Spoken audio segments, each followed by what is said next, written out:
Hello class, in this video I will be going through information regarding your supervisor meetings, specifically your first supervisor meetings that are coming up. This video and all this information is in an area on Blackboard that will be available to you that says supervisor meetings. So you'll see it here on your home page. Sometimes I move around the order of these just depending on what I think is most important at a given point in time. Also, Blackboard changed how this homepage looks from the last time you would have seen a video with me, so that's kind of funny. But this is going to be here in this supervisor meetings area. So you'll click on it, and then in here there's a folder for supervisor meeting 1 because there's expected to be 2 meetings throughout the semester, one in the first half and one in the second half, where we will be meeting one-on-one to discuss your project. So if you click on this folder, you're going to see a lot of information in here. One, it says Supervisor Meetings 1 Overview Video plus Directions. That's what I'm going to go through first, and that's where this video is going to actually be, so that's how you're going to be watching this, is in that area right there. Then I'll show you the meeting schedules, which are very important because this is how the meetings are going to be organized, when you're expected to show up, that kind of thing. And then this is where you're going to submit your notes from the meeting. So I'll make sure all of this is clear by the end of this video. So first I'll click on the overview, and like I said, the video that you're watching should be in this area unless I decide to put it somewhere else, but I'm guessing it should be there. And then here's guidelines for you to follow just to figure out when we're meeting and what to do and all that kind of stuff. So first thing to do is to access your schedule. So meeting schedules are organized by course sections, RNA and RNB. Check the documents to find your assigned meeting time based on your course section. So just to be transparent here, this Blackboard course is actually 2 sections combined together of 2 different class sections. I do that so that all of these videos and all this Blackboard information can kind of go out to all the students at once across multiple sections of this course. However, in terms of when the meetings will take place, that is based on which course section you are in. So you have that time in your course schedule already, so you're expected to show up at that given time.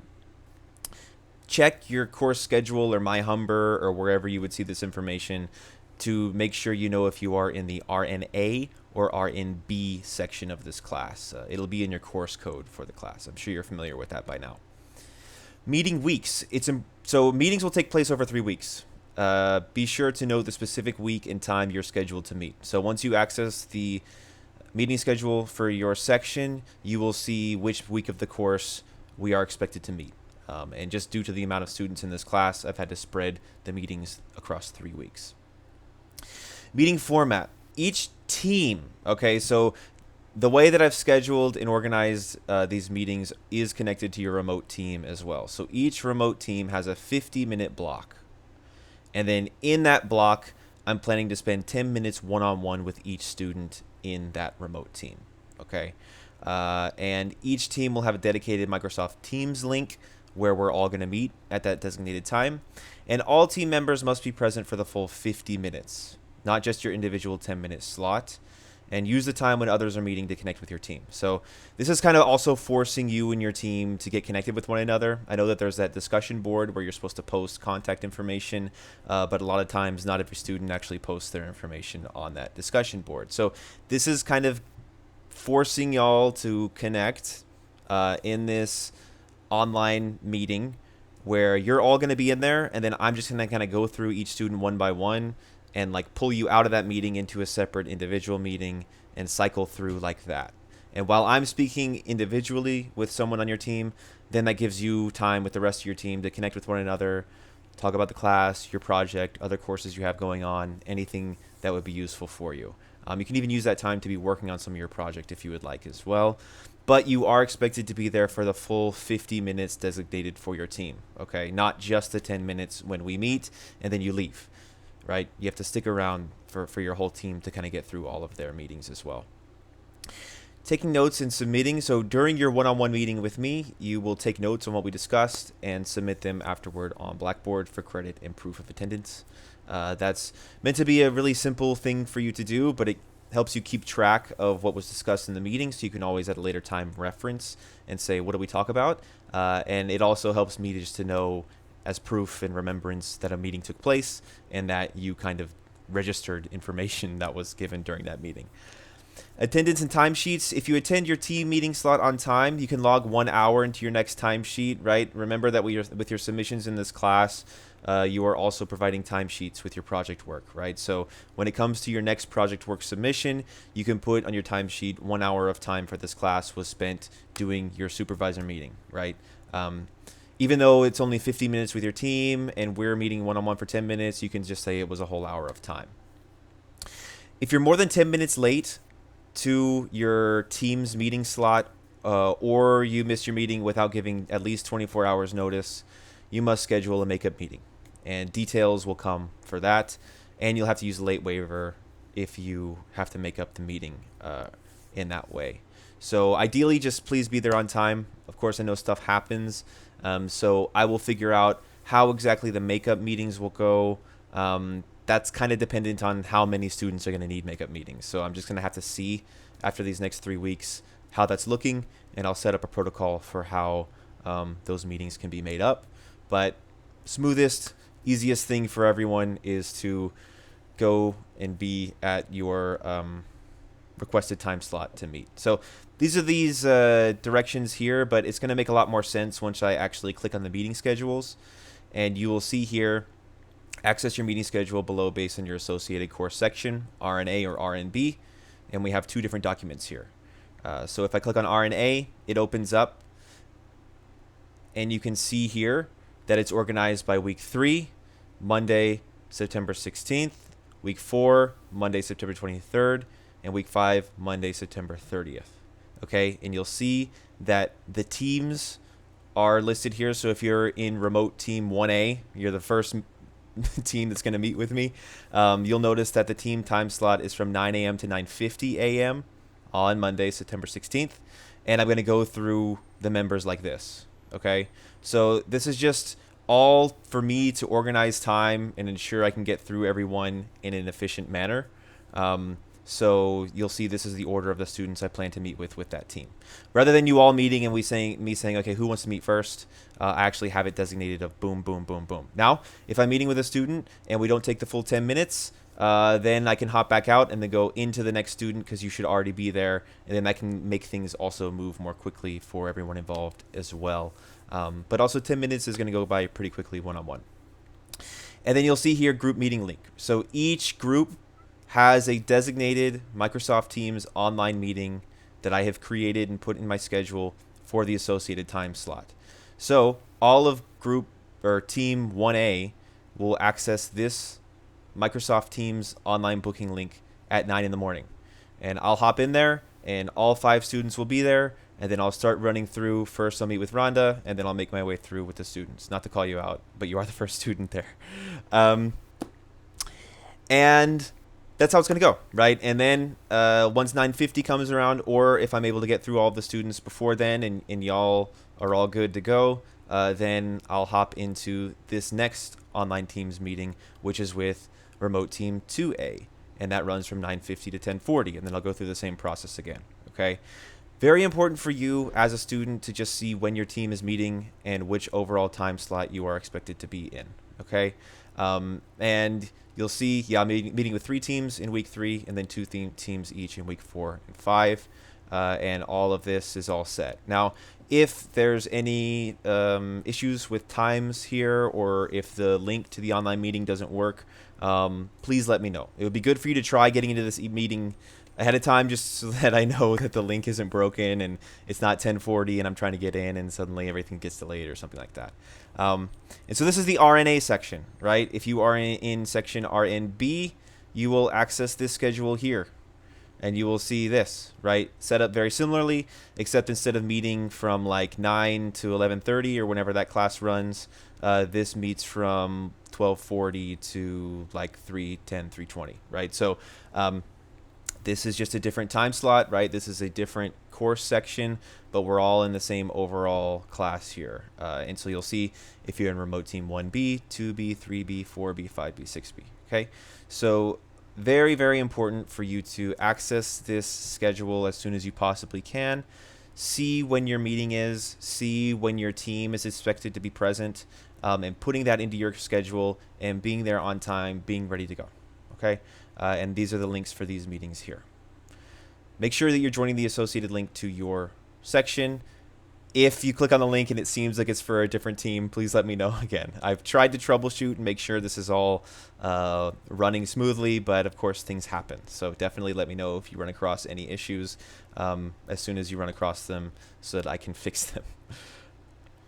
That's the meeting schedules, and then your supervisor meeting notes you will submit here. So it's quite straightforward. Submit a PDF document of notes from your assigned meeting with your professor here that includes the date and time of your meeting, just to keep track, as well as key points discussed, right? This is to help you get in the practice of when you're meeting with a supervisor, when you're having meetings with people. It's good for you to take notes, bullet points during that meeting, so you can always reference them later on to remember what was actually covered, what your key takeaways were. Otherwise, it's very easy to forget what's covered in meetings. It happens to me all the time, so I take notes when I have meetings too.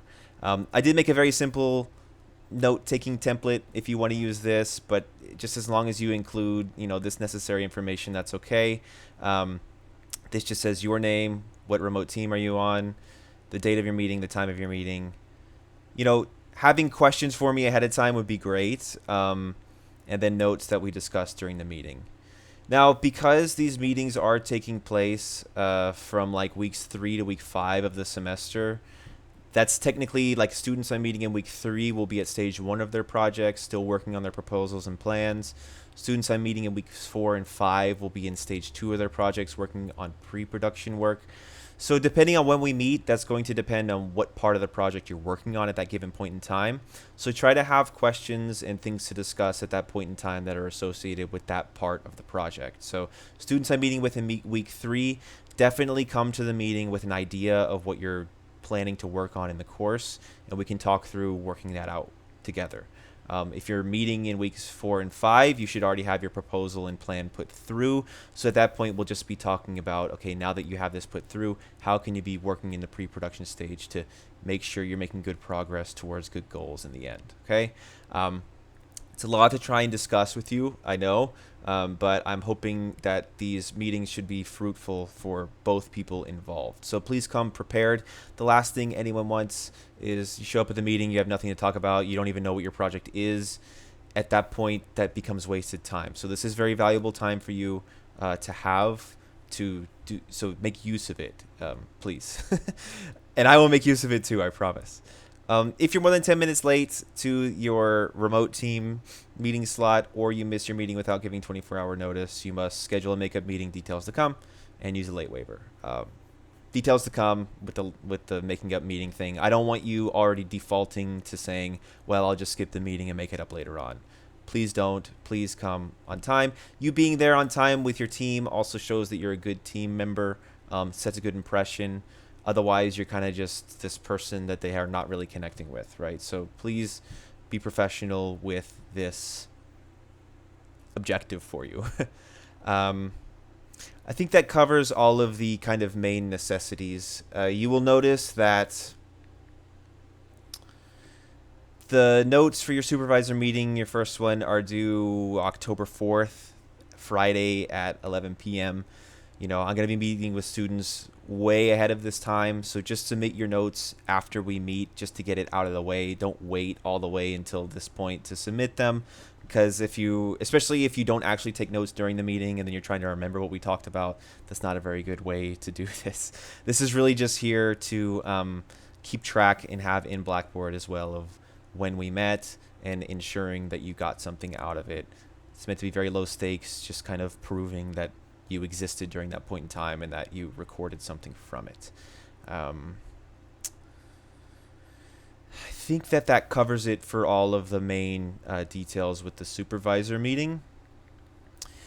I'll use some remaining time in this video just to provide some more context, which may be helpful for students to understand some things about this course and how it's running and how it has been run before and how it's changing and things like that. One thing I should just get out of the way, the thing with these remote teams is they are there as a support network for you of fellow classmates, fellow students who are in the same situation as you. They're also working on this project, right? But everyone's going to have their own individual projects, okay? The team is just there as a sort of forced support network in this class and for you to connect with people, right? Which is important for you to do even while you're working individually. That's why they are there. and there will be peer feedback meetings that you have with them later on. But first, get the meeting done with me. Get our meeting done first, then you'll meet with your classmates separately later on. But also me kind of forcing you to come to these supervisor meetings as a team, like I said, is getting you to connect with one another already, so you can make sure that you know who one another is and that it's possible to actually meet with each other. I don't know, just trying to manifest these things.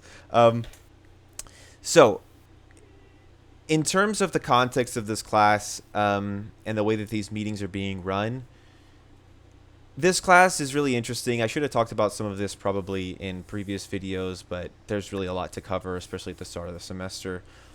This class has now been running for a handful of years now, and it was really developed and conceived during the pandemic when there was the kind of forced online schooling, okay?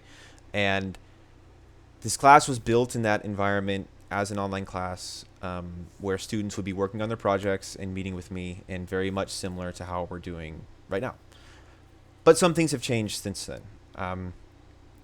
Last fall, when I ran this course, then there was more a shift for things to go back in person. So at that point, the classes were run in person, and we would alternate weeks of coming into class to work on your projects and then spending time outside of class working your projects. But what was really hard in that circumstance was trying to meet with students individually, because then there's a class of 35 students. There's only a certain amount of time. I'm trying to kind of just like run through one to the next, going through the classroom. And at that point, other students aren't actually working on their projects either. They're just kind of there sitting around. So I didn't find that this format really worked well once put into an in-person environment. So it's now been shifted back into an online class. There's a lot of benefits to that, right? It frees up time in your schedule for commuting and things like that. It gives you a lot more freedom in terms of when you can work on your project, work on your assignments for this class. But it also requires a lot more self-discipline, of course, a lot more organization. And I'm realizing on my end too, just how rigid I have to try and be with stuff to try and make sure things move along smoothly. And one of the biggest, most significant differences in terms of running the class now versus when I last did this online, which at this point would be 2 years ago, is that when I ran the class online 2 years ago, there was also 2 sections of the course, which I had combined into one Blackboard section. But total, that was like 32 students across 2 sections combined into one. This time around, I've done the same thing. I have 2 course sections for this class. I've combined you into one Blackboard. But now I'm looking at 63 students. And because this class is so individualized in terms of what you're working on, and because it is important for me to be able to meet with you one-on-one and talk about what you're doing, I'm having to really figure out ways to shift my own approach to things to ensure I can do that with 60 students when I was used to doing it with only 30, right? And that's why with this these meeting schedules and stuff, I've had to be very rigid with how that's set up, and I really need you to also follow those things, just because that's my only way of being able to ensure I can get through everyone in an adequate time frame. Previously, I would just have open time in my schedule and tell students book a meeting when's good for you, and we'll meet at that point in time. But when the amount of students got so much more significant, I've had to find ways to kind of treat it a bit more rigid in that sense, right? So that's why it's just very important for you to really be keeping on top of all of this information on Blackboard and stuff like that, because the more you can stay on top of things, the less work it's on me to have to try and find people who are falling behind and putting them back in the right place. That can be a lot of work to do. So I really do appreciate your dedication in doing that. And if you're watching this video at this point in time, especially, you are helping along in that process. And, the less we can worry about all the logistical things and stuff like that, the more we can spend on actually finding ways to unlock your creativity and work on projects that are fulfilling to you. And so I'm really hopeful that in these meetings that we're going to have, as much as they are quite quick, they're only 10 minutes individually with each of you at this point in time. I'm hoping still in that point in time, we can talk about, okay, what excites you? What would you like to do with your life? And how can we make sure that this project gets you on that path? Because that's really, at the end of the day, what this course is all about. And yeah, another thing which I'll probably bring up later on, I'm just kind of rambling here, but I hope you're watching, is when it comes to framing this as a remote learning course and getting you to develop skills as a remote worker. That's also something that became way more prevalent after the pandemic too, and during the pandemic, right? So that's kind of allowed this course to stay on top of that interest among students. And a big reason why I'm trying to have that focus too is because in the past year or two, when I would ask students as an activity in class, develop an AI generated version of yourself of where you see yourself in 5 years.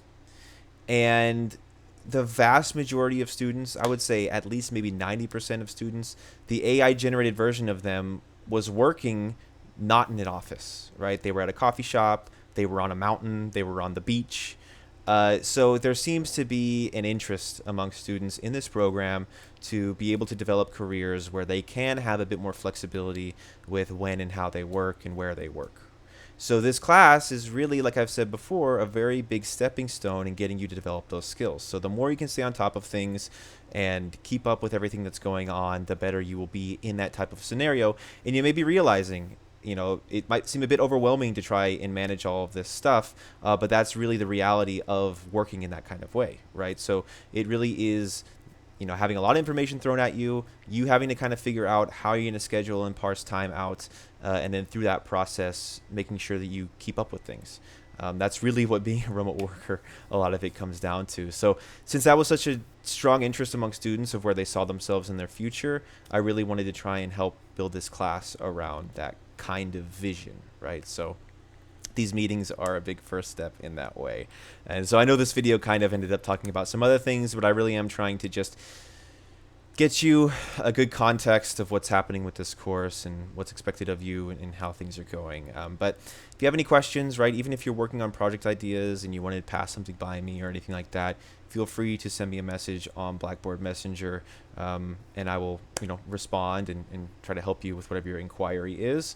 Otherwise, I will be seeing you in our one-on-one meetings, which you will be present for the whole team meeting for, right? And I really hope that that doesn't confuse students. I think a lot of students are thinking, is this a group project? Why is there a group? It's just people for you to connect with in the class, because like I said, remote work can be very individual, can be very disconnected. So having those remote teams is a way to force some degree of connection between y'all. Even though you are working individually, it's still great to have that kind of support network. Ask questions about the course. Hey, is this due this week? Hey, what was he talking about in that video? Like, those are people you can ask that to. So hopefully you will find them helpful and nourishing in doing so. So thanks for watching this video.